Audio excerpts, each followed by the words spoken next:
Hello, আসসালামু আলাইকুম everyone. কি অবস্থা সবার? আশা করি সবাই অনেক অনেক ভালো আছেন। ভিডিওর শুরুতে আপনাদেরকে জানিয়ে দিই আজকে যে পাসপোর্ট ডেলিভারি এবং পাসপোর্ট জমার যে বিষয়টা রয়েছে সেটা নিয়ে আপনাদের সুখবর জানাবো। কারণ আজকে প্রচুর পরিমাণে পাসপোর্ট জমা হয়েছে। ভিডিও টাইটেল এবং থাম্বনেল দেখে হয়তো আপনারা বিষয়টা বুঝতে পেরেছেন। এছাড়াও আমি কিন্তু শর্ট ভিডিও আপলোড করেছি। আপনারা সেই ভিডিওগুলো দেখলেও আশা করি বুঝতে পারবেন। তো দেখেন কথা হচ্ছে আজকে যে এত পরিমাণ পাসপোর্ট তারা ডেলিভারি দিল, তো এই পাসপোর্ট গুলো কাদের? কারা ভিসা আজকে এত পরিমাণ ভিসা পেল এবং কারা তাদের পাসপোর্ট গুলো এত বেশি পরিমাণে জমা করতে পারতেছে? সেই বিষয়গুলো আজকের এই ভিডিওতে তুলে ধরার চেষ্টা করব। তো ফার্স্টে আমি আপনাদেরকে বলি, বর্তমানে আজকে যে পাসপোর্টগুলো জমা হয়েছে এর অধিকাংশ পাসপোর্ট ছিল রিটার্ন পাসপোর্ট।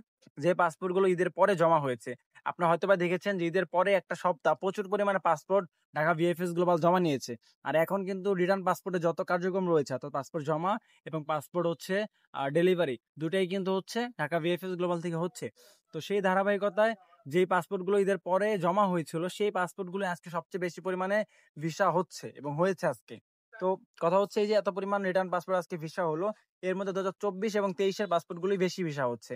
অন্যদিকে ভিসা কাদের হচ্ছে না? ভিসা এবং ২০২৩ এবং ২০২৪ এর সেই ভাইগুলোর ভিসা হচ্ছে না। মূলত যাদের নুরস্তাগুলো রি-ইস্যু করা হয়েছে, তারাই কিন্তু অধিক পরিমাণে ভিসাগুলো পাচ্ছে। আর যাদেরগুলো ২০২৪ সালের ২২শে অক্টোবরের হচ্ছে আগে জমা করা ছিল কিন্তু রি-ইস্যু করা হচ্ছে না, সেগুলো কিন্তু ভিসা পাচ্ছে না। এখন কথা হচ্ছে আপনি রি-ইস্যু কিভাবে করবেন? আপনার যে সিটি থেকে আপনার আবেদন করা হয়েছে, সেই সিটির পেপারতলা থেকে আপনার যে নুরস্তাটা রয়েছে সেটা রি-ইস্যু করতে হবে। তো রি-ইস্যু করার পরবর্তীতে আপনি ওয়েব ফর্ম পূরণ করার মাধ্যমে অ্যাপয়েন্টমেন্ট পাবেন এবং আপনি ভিসাটা পাবেন। কিন্তু দেখা যাচ্ছে বিভিন্ন যে পেপারতলা রয়েছে তারা কিন্তু এই যে পাসপোর্টের যে রি-ইস্যু সেটা কিন্তু করতে চাচ্ছে না।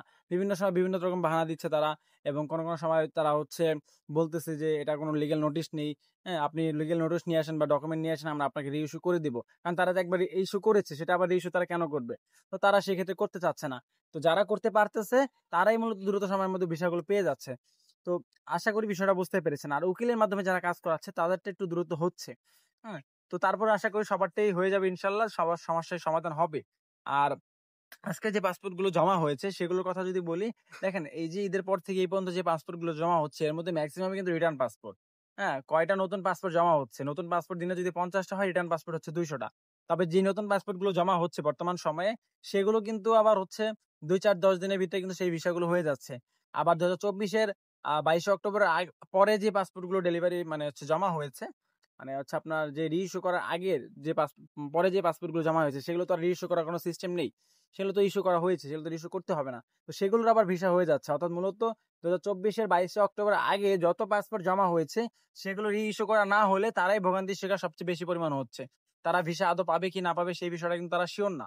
দেখেন যে পাসপোর্ট গুলো বর্তমান সময়ে রিটার্ন পাসপোর্ট জমা নিচ্ছে, তারা একটা বিষয় সিওর থাকবে যে তাদের ভিসা হবে। এটা বিষয় সিওর যে তাদের ভিসা দেওয়ার জন্য তাদের পাসপোর্টটা ভিএফএস গ্লোবাল এম্বাসি জমা নিয়েছে।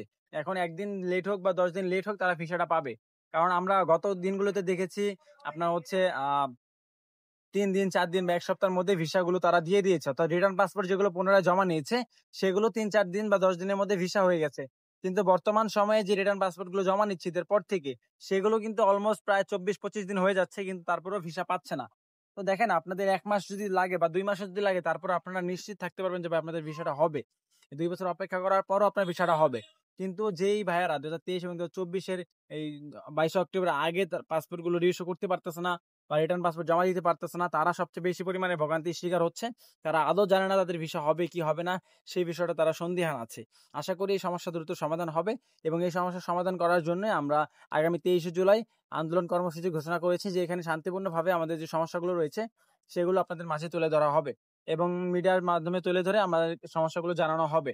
তো আশা করি বিষয়গুলো আপনারা বুঝতে পেরেছেন। আরেকটা বিষয়ে কথা বলব সেটা হচ্ছে ওয়ার্ক ফ্রম বিষয় নিয়ে। দেখেন ঈদের পর থেকে যারা আপনারা হচ্ছে নুরস্তা রি-ইস্যু করবেন তাদের অবশ্যই ওয়ার্ক ফ্রম পূরণের মাধ্যমে আপনাদেরকে নুরস্তার অ্যাপয়েন্টমেন্ট নিতে হবে। আর ২০২৫ এ যারা রয়েছেন তাদের তো ওরকম আহামরি কোনো সমস্যা নেই। ২৫ এ যারা রয়েছেন তারা আপনারা খুব দ্রুত সময়ের মধ্যে অ্যাপয়েন্টমেন্ট পাচ্ছেন এবং ভিসাও পেয়ে যাচ্ছেন। আপনাদের জন্য সমস্যা নেই। সমস্যাগুলো ২০২৩ এবং ২০২৪ এর এবং এই ভাইগুলোকে আজকে মনে করেন যে প্রায় ২ বছর যাবৎ ভোগান্তির স্বীকার করতেছি কিন্তু কোনো সমাধান দিচ্ছে না। আশা করি এই সমস্যার সমাধান দ্রুত সময়ের মধ্যে আসবে। তো ভিউয়ার্স এই ছিল মূলত আজকের ভিডিও। আর আজকের যে গণহারে পাসপোর্ট ডেলিভারি বিষয়ে বললাম সেটা আজকে প্রচুর পরিমাণে পাসপোর্ট জমা হয়েছে এবং প্রচুর পরিমাণে পাসপোর্ট ডেলিভারি হয়েছে। হ্যাঁ? অন্যান্য যে বিগত সপ্তাহগুলো ২-৩ সপ্তাহের মধ্যে যে পরিমাণ পাসপোর্ট ডেলিভারি হয়েছে তার তুলনায় অনেকটা বেশি আজকে পাসপোর্ট ডেলিভারি হয়েছে। তো এখনো পর্যন্ত আমি আমার কাছে কোনো হচ্ছে টোটাল যে হিসাবটা সেটা এখনো পর্যন্ত আসেনি। সেটা আসলে আমি অবশ্যই আপনাদেরকে আজকে সর্বমোট কতগুলো ভিসা হয়েছে এবং কোন, কোন ক্যাটেগরিতে হয়েছে সেই তথ্যগুলো জানিয়ে দেওয়ার চেষ্টা করব পরবর্তী ভিডিওর মাধ্যমে। তো আশা করি বিষয়টা বুঝতে পেরেছেন। আর পাসপোর্ট সাবমিট করার কথা যদি বলি বা জমার কথা যদি বলি সেটাও অনেক ভালো পরিমাণ হয়েছে। প্রায় ৫ থেকে ৬০০ র মতো পাসপোর্ট আজকে জমা হয়েছে। তো ভিউয়ার্স এই ছিল মূলত আজকের ভিডিও। যদি ভিডিওটি ভালো লেগে থাকে অবশ্যই ভিডিওতে লাইক করে দিবেন এবং চ্যানেলটি সাবস্ক্রাইব করে পাশে থাকা বেল আইকনটি বাজিয়ে দিবেন। ধন্যবাদ সবাইকে। দেখা হবে পরবর্তী কোনো এক ভিডিওতে। সে পর্যন্ত সবাই ভালো থাকবেন, সুস্থ থাকবেন। আল্লাহ হাফেজ।